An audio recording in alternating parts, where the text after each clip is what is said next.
Guys, how you talk to yourself and what you believe to be true about yourself is going to determine not only the results that you get in the gym, but really any success that you're after. It's going to rely on that. And at the core of that is your self-worth. How you talk to yourself, what you believe to be true about yourself, how you see yourself, that is going to be directly correlated to how you show up in the world, how you show up in your relationships, how you show up for your family, for your friends, in your job, in your business. All of that is going to be tied directly to your self-worth.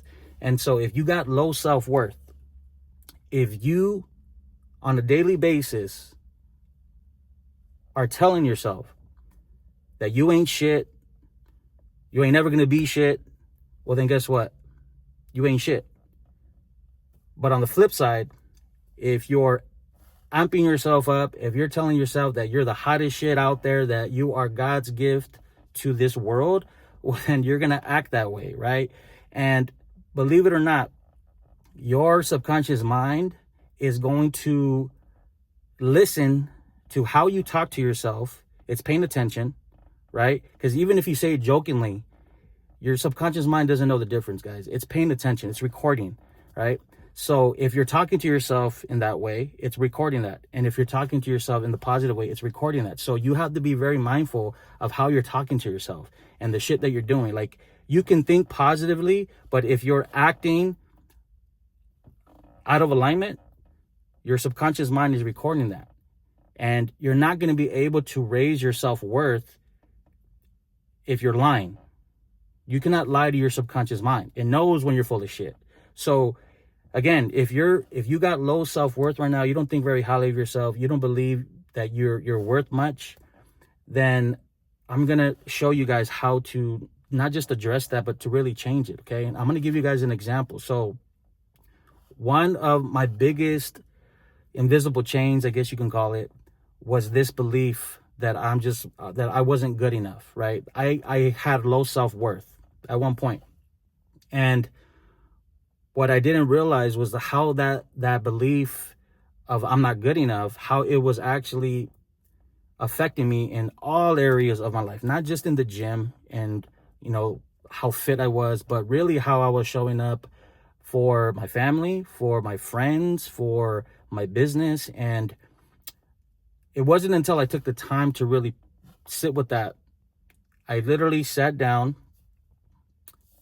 in a quiet space, and I just started to write as far back as I can remember of when I felt not good enough, when I felt rejected, when I felt let down, when I felt betrayed. I just took time to write it down, just like a brain dump. And once I did that, I started to reflect on certain. I just started to. It's almost like you're going back in time. I started to remember those moments of when those things happened, right? And I'll share with you guys one thing that comes to mind. I've played sports all my life. I mean, since I was like 5 years old, right? I've always been an athlete. And there was, in the beginning, when I was playing sports, man, my family was always there. Like, I think my mom was pretty much at every game. My brothers were there because we all play sports. So, we're there at each other's games if we weren't playing on the same team, right? So we were there supporting each other. So I had a lot of support, a lot of they were my fans, right? My family's, they're rooting for me, right? Now, it wasn't until I was probably going into junior high where all of a sudden, I'm in a game and I'm looking into the stands and I don't see anyone there for me. All of these people cheering, rooting, screaming, right? And they're all there for everyone else, but not for me. Now, you might think, well, whatever, Cora, who gives a fuck? Like, boo-hoo, right? Like, all right, you didn't have, support there. Great, stay with me. Now, this is something that didn't just happen one time, right? It wasn't just like one game that my family wasn't there, right? This happened repeatedly, and it actually continued to happen all the way through high school. So now, from what, 11 to like 17 years old. So that's a few years of this happening, right? Where I went from having all the support, having that reassurance, having that just having people there for you, to all of a sudden ain't nobody there for me, right? So that was one defining moment for me, because I didn't realize it at the time. When I sat back and I wrote it down and I went down memory lane and I reflected on it, I realized how much that actually fucked with me. And that's just one example, guys. That wasn't the only thing that happened, right? There was other things where I'm like, damn, I was let down. I wasn't supported. I was rejected. You know what I mean? So all of these moments, they don't have to be big traumatic moments, guys. It's the little things that add up over time. So that's what that was. It's okay. That's one situation, but I'm looking at all these different all these other moments, and I started to put it together where, damn, this is it was like seeds were being planted, and then over time it started to grow and grow and grow, and before I knew it, now I'm a grown-ass man, and I have this deep core belief that I'm not worthy, that I'm not good enough. Well, fuck. It started to show up in everything else that I did. Not just the gym. It started to show up in, with my relationships, right? With women, with my family, with my kids, in my business, right? How much money I make, just how, whether I scale the business or not, right? How comfortable I am with scaling. It was going into all of these other areas. And again, it wasn't until I looked and I started to connect the dots, I'm like, damn, this belief started from, when I was young. Cool. Now it's followed me into adulthood.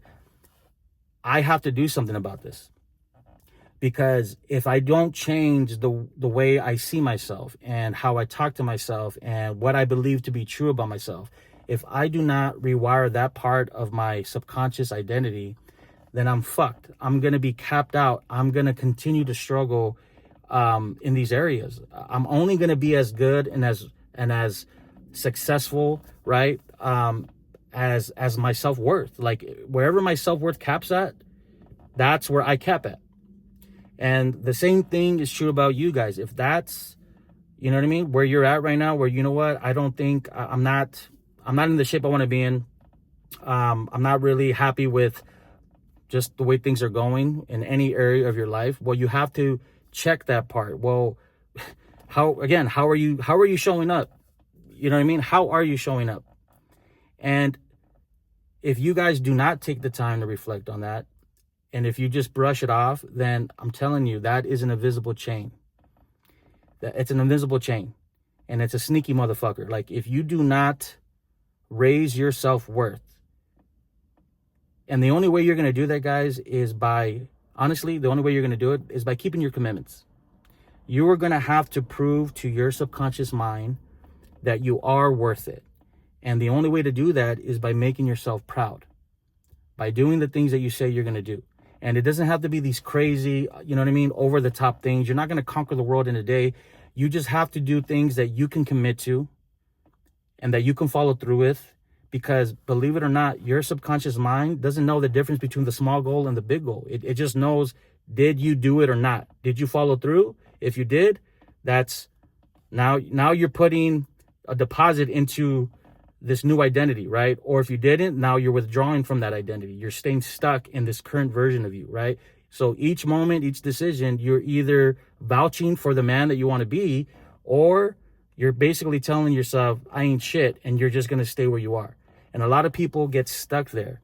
I was stuck there. And I don't want you guys to stay stuck there. So self-worth, guys, is huge, man. I would definitely recommend, I would encourage you guys to do that exercise. Just take some time, sit with yourself, write down from as far back as you can remember when you felt that you weren't good enough. And I promise you, if you take it seriously and you do it and you reflect on it, then you'll start to get these downloads, and you'll start to realize, okay, well, that happened. I have the opportunity now to change it. And it's going to take work. I'm telling you, it's not going to be easy, but it's doable. You can change it. You can start changing it now, like how you think about yourself, how you see yourself, what you do, and it's just going to require commitment on your end. And remember, it has to be things that you can stick with. Do not set goals and commitments that you're not going to follow through, because again, your subconscious mind, it knows when you're full of shit. And if you keep letting yourself down by setting these targets that you can't hit, then you're setting yourself up for failure. So I encourage you guys, take the time, do this exercise. If you have any feedback, if this resonated with you, man, make sure you guys drop a comment below. And I'll see you guys in the next video.